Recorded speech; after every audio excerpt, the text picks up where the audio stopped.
Go. Hey, hi. Hey, good evening. How are you? Good evening. Yeah, pretty good. How about you? Yeah, same here. Same here. Yeah, for us, this is already the 10th in a row. So Oh, wow. not only are we very to have you here this evening, but also as the last one of this program. So very exciting. Yeah. Well, yeah, So I'm really happy to be here. nice. Okay, so while everyone's joining, and of course other people will be joining along the evening, Yeah. let me first explain to everyone who's watching. Feel free to post your questions in the chat, so we'll get those answered. In the meantime, well, do you introduce yourself as Caroline, or in Dutch or English, or how do you translate your name when you Uh, speak in front of an international audience? yeah, well, my first name, Caroline, is an easy one. Yeah. Glasbergen. It's always a bit of a hard one It for sounds an fancy and international. Glasbergen, yeah. Glass yeah, I think Mountains, so. maybe. Yeah. Yeah. Nice. All right, cool. So can you give us a quick 1 minute pitch into who you are, what you've done so far, and what you do today? Sure. So, my name is Caroline, and I'm a founder of New Female Leaders. And New Female Leaders is a platform where we help and support women who lead or have the ambition to lead, to do that from their authentic self, from their own values. And what we see nowadays, and the viewers will probably also know that when we think about a leader nowadays, we think about a man, and a man particularly in a blue suit and a little bit grayish hair, and well, you get the picture, right? And what we aim for, and what our mission really is, to get gender equality in leadership. And in order to do so, we need to redefine what leadership actually means, and we need to change that stereotype thing in our minds. So that's what we Hmm. do, and we do that through interviews, podcasting, and next year my book will come out, New Female Leader. So pretty cool stuff. I'm an entrepreneur already for 7 years. And before that, I worked in corporate. So for Bacardi, Unilever, I did mainly marketing, and my background is finance. Yeah, so Nice. that's who I am and what I Cool. So do. when you talk about female leadership, that's let's say both entrepreneurship, corporate lifestyle, politics, can be anything, right? Right. Yeah, yeah. It's very, very, very broad. So we therefore also interview women, female leaders that represent various industries, yeah, and types of fields. So politics, indeed, entrepreneurs, but also women that lead on a high, like, corporate level. All right, cool. So, yeah, as you mentioned, you have a corporate background. So, Yeah. can you share a little bit about what that was like, what your biggest takeaways were from your corporate life, and what made you eventually decide to become an entrepreneur? Right. So actually, I always wanted to be an entrepreneur, and that has been my aim right after my studies. But then I come from an entrepreneurial family, and at that time, my grandfather, who was an entrepreneur as well, said, "You know, Caroline, why just not learn a bit in those big corporates just to get some experience?" And I was like, "Okay, well, he must know better maybe."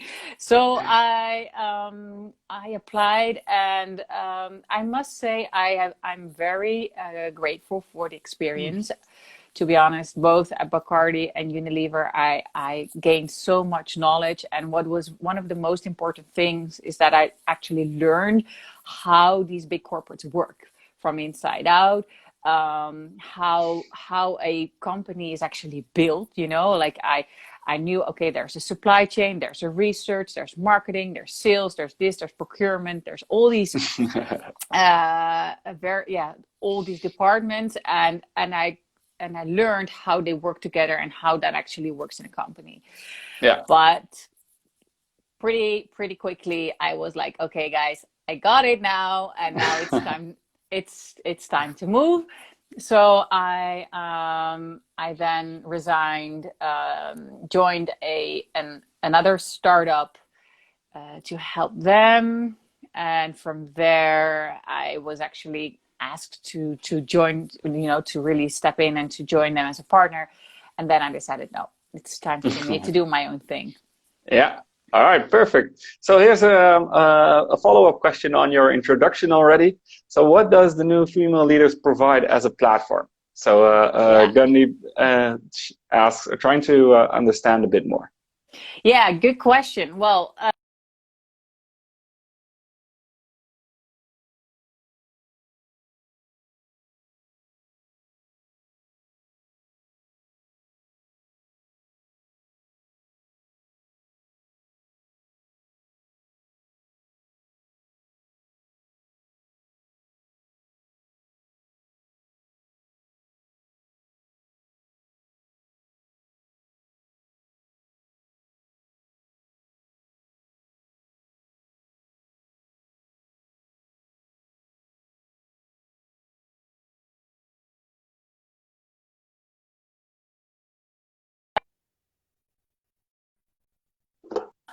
Sorry. I think, hi, back again. I think it was my connection. All right, perfect. So the question was, what is the New Female Leaders platform providing in terms of products, right? Well, there's a very good question, and it's actually a very interesting journey when it comes to New Female Leaders, because when I started this was actually a research project, like a personal research project. I didn't want to start another company. It was not the plan to create a business model and to no, it was just me having this question and this need to understand better what it means to lead as a woman. How I learned that authenticity is really more difficult for women than for men in leadership, and that really is related. Why is that? Yeah, so that's twofold actually. It's also called the double bind dilemma.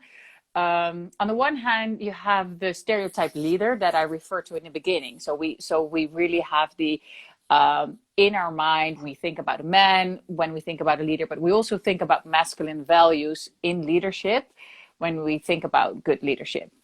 And then there's also a stereotype idea that we still have in the back of our minds, very often it's very unconscious, of how a woman should behave, and that actually the values and the whole idea of a woman does not match with that stereotype we have of a leader. So when a woman actually starts to behave according to the ideas we have of a leader, she doesn't match the stereotype of a woman anymore. The other way around, when she's kind and friendly and very empathic and all these kind of things, she is not leadership material. Yeah. So this is the double bind dilemma, and this is what I couldn't articulate it at that point, but that was what I was trying to figure out and trying to learn. So I started New Female Leaders with this question, and it was really me spending money on and just supporting this foundation and doing a research. And the primary idea was actually to do a research at a university as a PhD. Anyway, long story short, the replies, the input we get from our listeners, the reviews and everything are so positive, and on top of that, it's also me who is so this is my deep purpose and my true mission that when I look back has been the foundation of all the things that I've done up to now. So I've decided to start or to really focus for 100% of my time to new female leaders, and that Mm-hmm. dedicate all of my time and team to that, which means that we're now in the phase of, like, we've learned a lot. We learned a lot about our ideal customer, our Mm-hmm. listeners, and what their needs are, to be precise. And based on that, we're going to start now developing products. Okay. So what you will see in the upcoming 6 months is still a lot of content, like a lot of podcasts, and there's so many good content coming your way. I can already say that.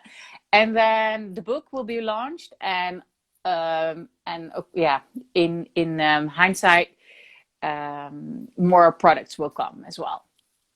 Okay, cool. Yeah, With I think you also founded another company before, yeah, Fitchy, if I'm not mistaken. that's correct. Also focused on women. Is there a Yeah. connection between your corporate years and your willingness to empower women? Is there a relationship, or has this always been something close to you?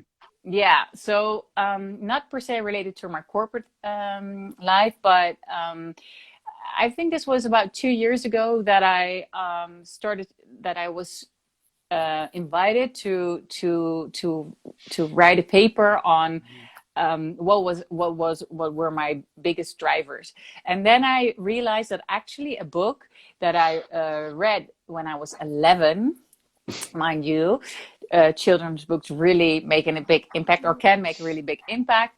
A book that I read on my 11th, which is called Kinderen van Moeder Aarde, Children of Mother Earth, of Thea Beckman. And that book is really about that the world ends, really, because we made such a mess of it. And a new society is created that is led completely by women. And there's also another society. Do you know the book? No, Oh, it and sounds interesting. yeah, no, it's really cool. And then there's another society in the old Europe, let's say, and that's led by a dictator. And well, they're going to look for new land, they're going to look for new resources, and those two societies clash.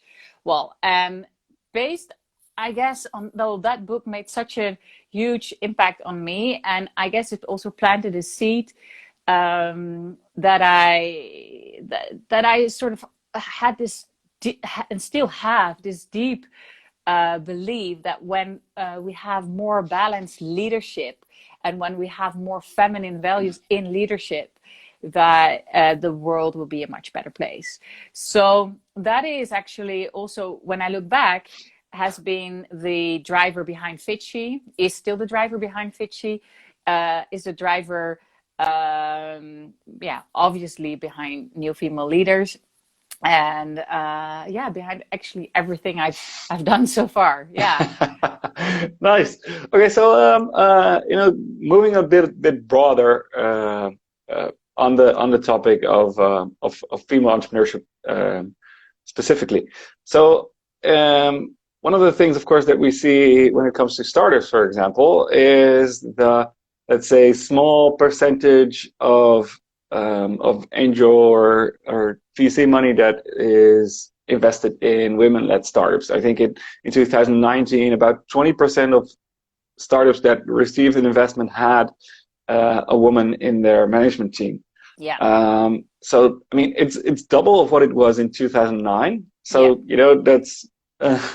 That's promising, but still, Sort like, of progress. why Yeah. is it such a big difference? Like, do men like, do they found more, let's say, investable companies, or what are the reasons that you think that there's such a big gap? Yeah, well, very good question. So there has been a lot of research with regards to this subject, and it's also very good for female entrepreneurs and male entrepreneurs, by the way, to be aware of this research, because it really impacts indeed where we're standing now. And you probably also know the research from Janneke Niese and Eva de Mol, and they have they dove deep into the tech sector. And there it's even worse, because only 1.6% of all funding goes to female founded companies. So it's even worse.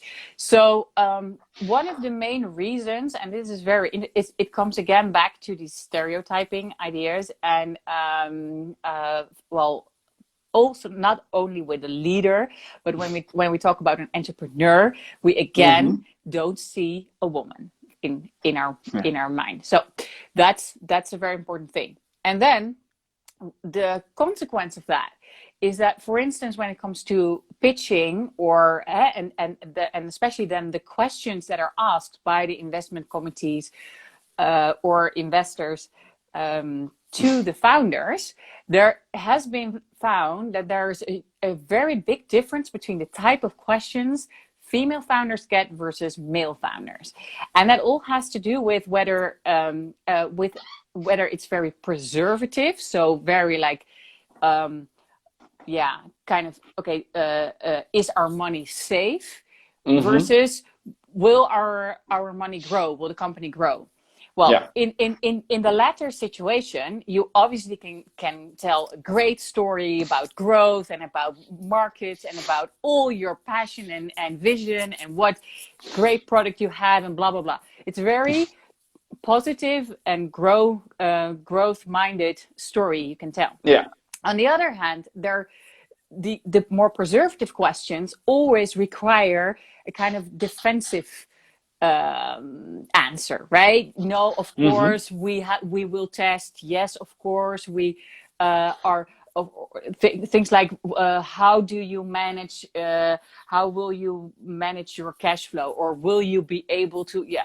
So there's always a kind of defensive answer. And what has been found in research is that this can make a huge difference in the amount of funding. I think it's about 16 times less funding for when founders get more preservative questions than the more growing focused. Now, definitely. All right. Now, who is getting those preservative questions, you think? Yeah, the women. Exactly. So that is a very important thing. And then there's also and it's called backward looking questions versus forward looking questions, and this is a very important thing. But if you're not aware of this, then before you know it, you've pitched your company and you're in this sort of defensive mode, trying to show that yes, everything is safe and everything will be okay. So so that's a very important thing. Then what we've also learned is that in investment committees afterwards, the way investors talk, and this research is actually done in Sweden, where it's more gender equality we cannot find almost. There turns out that the way investors talk about women versus men is completely different. So again, there is more a perspective of ambition and growth when it comes to men versus more reluctance and not sure with women. So that are two very important reasons why this is a problem. And then third reason is also that the majority of all investment committees is male. So again, there's so many biases like on top of each other that once you start to look into it, you get a bit unmotivated maybe, but we shouldn't, because what also has been proven is that once you recognize a preservative question and you actually turn it around to a more growth-minded answer, your chances of getting more funding increase immediately. So that's of course one tactic that you can use as female founder. I think Absolutely. several weeks ago, I think I saw an interesting press release from the Next Closet, also to female founders. I think in their press release they said something like, "Yeah, we're looking for a male co-founder, not specifically because of the skills, but because he's male, and then we have more chance to raise an investment." And I I can think it imagine was that's not, partly a PR stunt or something like that, but at the same no, time, it's, it's I can imagine that it's of course one tactic to get to, let's say, become applicable for an investment. Are there other things? You also mentioned, recognizing the type of questions. yeah, well, that's a very important thing. What you also see is that more and more investors become aware of this. There are even investment funds, like for instance, the investment funds of Janneke Niese is particularly focused on female founders. And there's of course the initiative of a consortium of a group of investors, which is called Fundrate. So where they're committed to at least 35% of women in the investment committees, and that all their and in the boards of their portfolio companies. Yeah. So things are moving, absolutely, and we as female founders also have our responsibility to constantly, ring that bell and to say, hey guys, this is not the way things should be going. But Hmm. but still a long way. Yeah. All right, so that's a couple of tactics, of course, from the woman's perspective. So what about the guys? Of course, you mentioned the investors, but what about male entrepreneurs, or let's say people like myself personally, who work for these kind of startup programs, startup support. What are other things that we can do to support more female founders? Well, first of all, it's very important that we're all in this together, right? We're basically, when we talk about feminism, we're talking about equal opportunities, equal rights, equal, and that's, and what we should recognize, all of us, is that's not yet the case. So Yeah. the more men are aware of that, and are also aware of these kind of biases that I've just shared with you, then you actually are able to step up in that meeting and rephrase the question, or you can, also, you can really be an ally basically in this whole process. You can make sure that your own management team or your own startup team is diverse, well, which is basically a very good idea anyway, to make your startup very successful. But I know how things goes, right? You're moving constantly forward, and you just want, and then you're suddenly like, oh shit, yeah, there was something about that. But this is actually not a nice to have. It's a must have, and it's also a requirement of more and more, in like I said, in investors, that you have a diverse team, because it's more risky not to have one. Mm. So I guess, yeah, being supportive, also speaking up in situations where things are not going the way they should, support the women that actually do stand up. Like these things are really important, because it's not always easy. Like you were referring, I think, to the press release of, was it the Next Closet or House of Einstein, I think. Oh yeah, it can be both. Yeah, or it Yeah. can be House of Einstein, definitely. Yeah, Yeah, because yeah, my like standing up like this, like my Ling, one of the yeah. founders, did, is you have to be quite brave, because you also get a lot of shit Yeah. uh, from people that just feel like, what the heck is this kind of bullshit feminist yeah, talking. and Hmm. and then, so you have to be quite, you have to stand pretty strong in order to open your mouth and constantly address these type of inequalities. So let's be supportive. If you see that someone is doing that, share those messages. That's all super helpful, because it's sorry. Okay. No, that's yeah, okay. yeah. All right. So we got two questions from the audience in the meantime. Yeah. So one, of course, you talk to a lot of inspiring women, of course. So who do you think is the most influential female entrepreneur in the Netherlands? I mean, we both mentioned Janneke, of course, but maybe not an entrepreneur or anymore.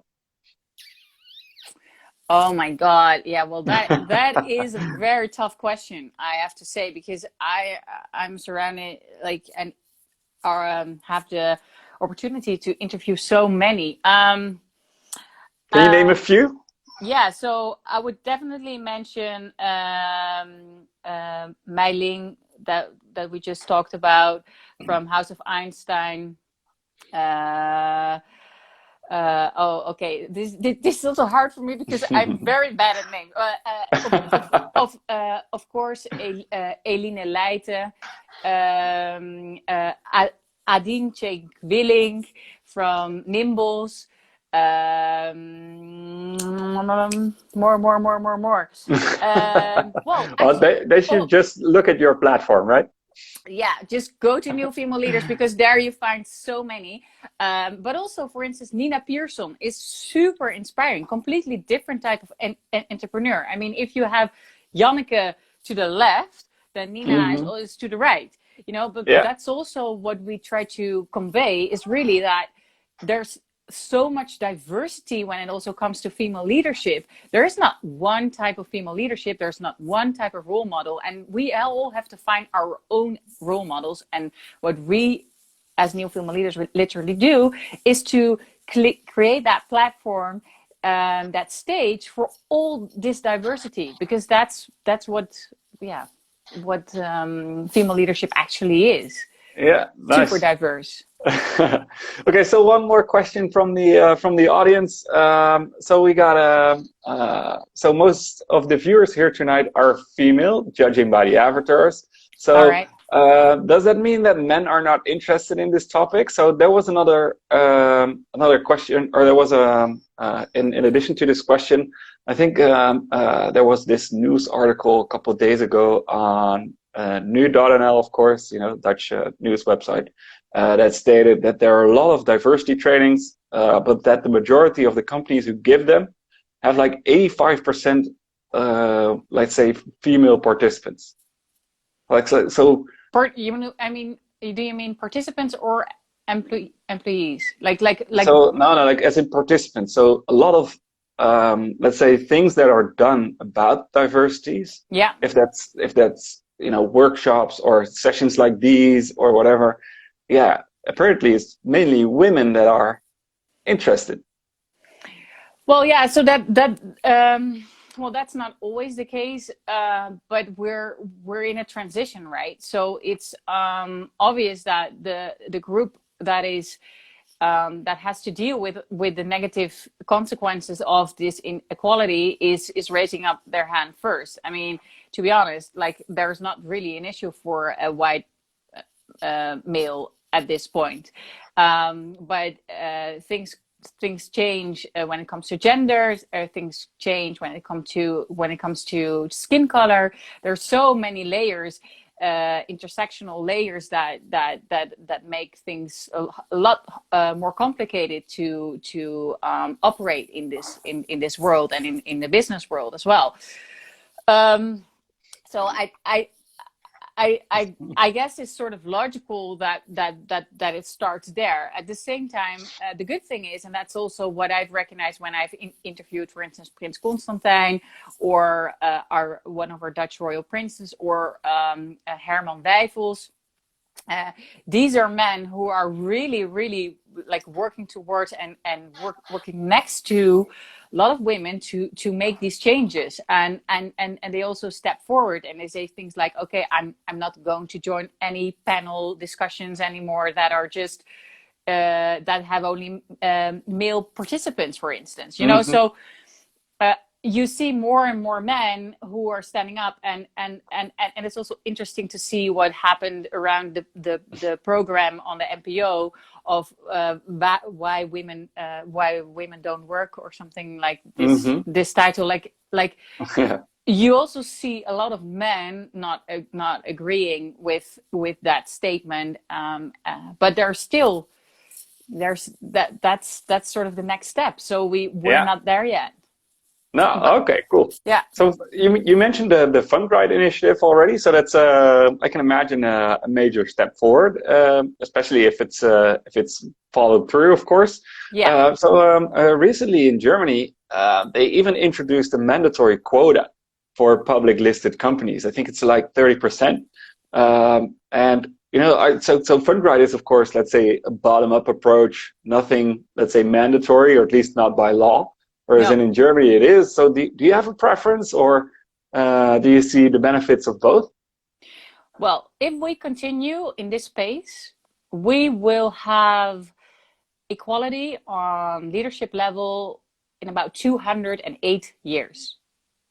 So if we continue like this, it will be 208 years. So probably not even my grandchildren will experience full, like, complete equality on leadership level. I feel we need to move a bit faster. to just understand. So yes, we have to. We are currently also dealing with a system that is not supporting or supportive enough to realize this equality. So we also need to have systemic changes that might be for some a bit bold, but at least that they sort of, you know, that they rigorously make a change. And the quotum we now have in for Raad van Bestuur and executive board, so I guess for executive board and the Raad van Commissarissen is already paying off, because we see that things are changing because there is a quotum. So I'm pro quota, absolutely, because otherwise this will take too long and we don't have that much time. At the same time, and that is also where we stand for with New Female Leaders, is that it's not about just putting a person somewhere and the issue is gone. So when we talk about authenticity and real diversity, we also need to create a culture, and we also need to create the environment really to show and practice that those other values and that other point of views, and that is something that we need to work on as well. But what you also see is that when you only have one woman or one person of color in a board of directors, for instance, this has actually a very negative effect. So what you see is that only one person is not enough to make a change. So you need also at least a threshold of more than 30% in order to be really able to make changes. So that's where the 30% comes from, and that's also why we need that, and not just and someone. I think it's even a book of someone who wrote like. With the title, "We Already Have a Woman." Yeah. So the title, we already have one woman, so we are done, you know. But we know from research that is absolutely not enough, and the problem is that person will adapt completely, and there's no diversity at all. All right. So moving a little bit away from the diversity topic. I mean, we still have 10 more minutes to go. So of course you have a ton of stuff to say about the diversity, of course, but at the same time, you have a very elaborate professional experience. For example, when it comes to personal development, mental health, those kind of topics, I've been told that you have quite the story as well. So I can imagine that when it comes to leadership, that these topics are also very important. So, for example, I think it's things like yoga, meditation, again, that are related to personal development and mental health. Yeah. What are some of the practices that you suggest for people that want to be leaders? Yeah. So one of the most important things that I experienced myself when I also started with Fitchy, but what I've also learned from basically all the leaders, entrepreneurs, leaders that I've spoken to, is that they all have some kind of personal practice to stay sane, to stay centered, to stay sane, and that varied from meditation, yoga, to walking outside in nature, or like even running, like jogging or something. But at least what they did is like very consciously, these leaders took the time to sort of get themselves back into their system and really reconnect with their own values. Like for me personally, when I started Fitchy and launched Fitchy, on a certain moment, like everything was going super well. We had so much press, and like everybody was like, "Wow!" And I was like, "Oh my God, I'm sort of empty," you know. And I was constantly going, and that's a very specific type of energy, and I'm pretty sure that a lot of entrepreneurs who listen or watch recognize this, that you're constantly in the doing mode.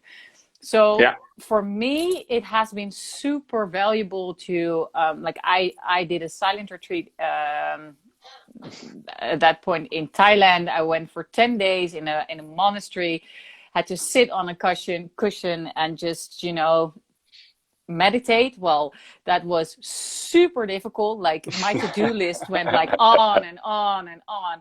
And after I think after about 8 days or something, like it started to calm down, and I started like, whoa, there's more than my cash flow, and there's more than my, like, whoa, there's something else, right? And what I've gained from that is that, okay, startup life, entrepreneur life often requires, or you think it requires to be in that do mode all the time, but actually you perform much better if you also spend time in that more being space. And being, I mean, like, it means not well, not doing, obviously, but that can be like, yeah, just resting, meditating, doing stuff that helps you to reconnect. And since then I have been pretty anal when it comes to my morning routine. So every morning I wake up really early. How early? Well, it depends, but it's between 5 and 6. I have to say, in summer it's a bit earlier than now in winter, because also, well, I also don't like dark and stuff, but still, at 6 it's still dark, so it really doesn't matter. But anyway, I just spend my time on meditating. I do my yoga, I do some journaling and some goal setting for the day, and that really helps me to get to stay sane, and to also to keep the overview, and to really see, like, okay, and also to stay connected to my intuition, like what is really important now. And instead of being in the reactive mode, being more in the mode of control, really, and not in the mode of, okay, my email box or my investor decides what I have to do right now, because that's not very helpful in the end. No, I can imagine. Okay, so another question from the audience. So of course, besides your own content platform, are there any podcasts, articles, things that people should read or follow or listen to? Okay, good question. Is there any particular field they're interested in, or just doesn't matter? Nothing specific. Nothing particular. Well, I've read so many books, but well, what I think is a very good book, but I guess most of you guys know is Vern Harnish with Scaling Up, right? It's a very, well, it's just a very proper book when it comes to um I also like, so you have the business part that, well, then you probably already know all the books. What I also personally really like is to read more on like spiritual subjects, and to really see like how and learn how can I keep myself, let's say, aligned, how can I keep my vibes high. I really like a podcast of it's called Expanded. It's maybe for some a bit woo-woo, but it is like the concept of that if you want to grow, you always have to go through certain barriers, certain blockages. And that is, especially as an entrepreneur, at least I find being an entrepreneur one of the most challenging, but also most exciting things you can do when it comes to personal growth, because you will be constantly,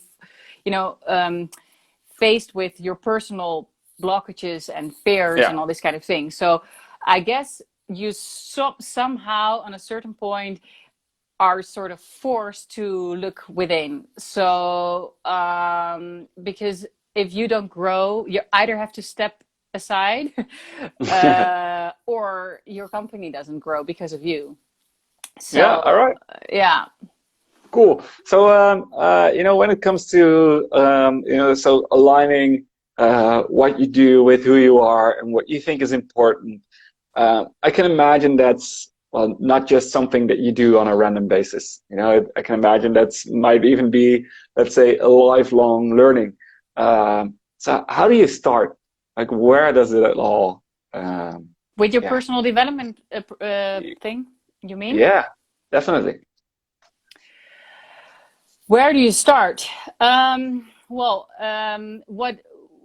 I would definitely recommend is to keep a journal, and to in the morning just put a timer on 10-15 minutes, and just write down whatever comes, and just don't, it doesn't really matter, just keep on writing, just and also see like, okay, what comes out.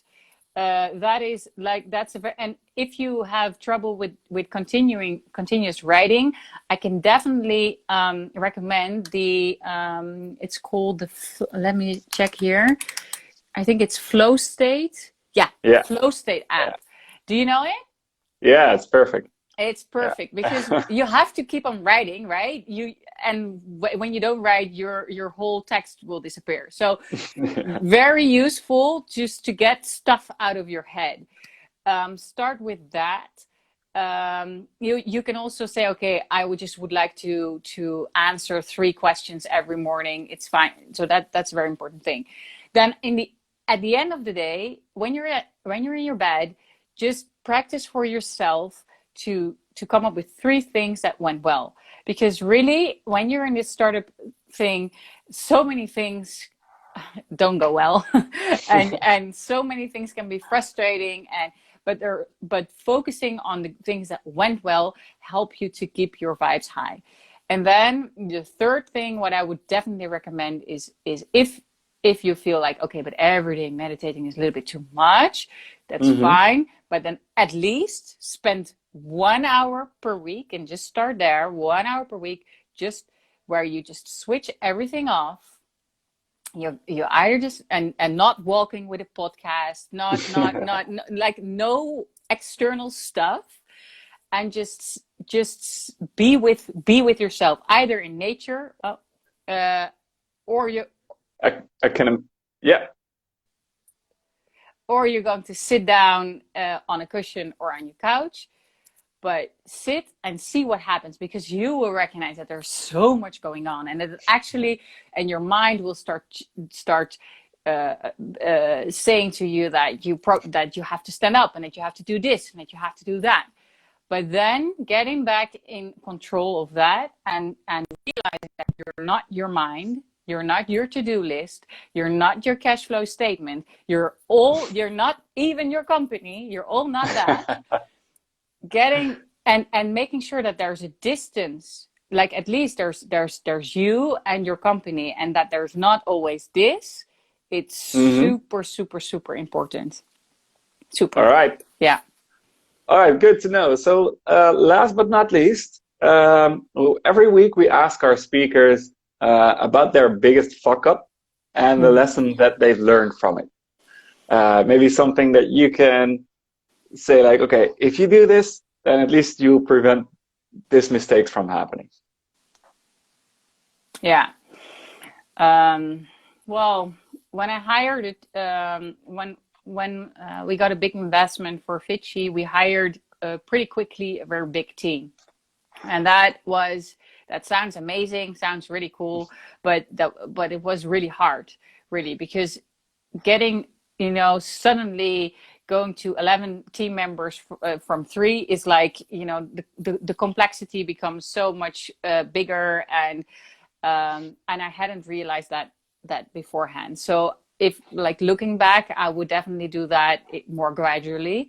Also, I was then already thinking a lot about diversity and stuff, and I thought, okay, so I just need a lot of different type of people, and that's not completely true. Like, there's also something like the company values and the company culture, and I guess it's the challenge there is to find people that do have a different point of view, but at the same time share the values that you feel are important to your company culture.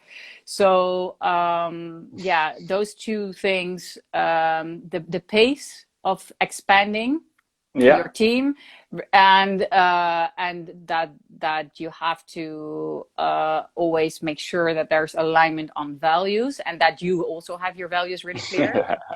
Yeah, that helps. That helps. Is very valuable when it comes to growth. Yeah. All right, awesome. Okay, so very good things to think I close this off with. Yeah, I would just want to say thank you so much again for taking the time to discuss these important topics with us. Welcome. So if people love to learn more, your company name is New Female Leaders. So you can find us on Instagram, new.female.leaders.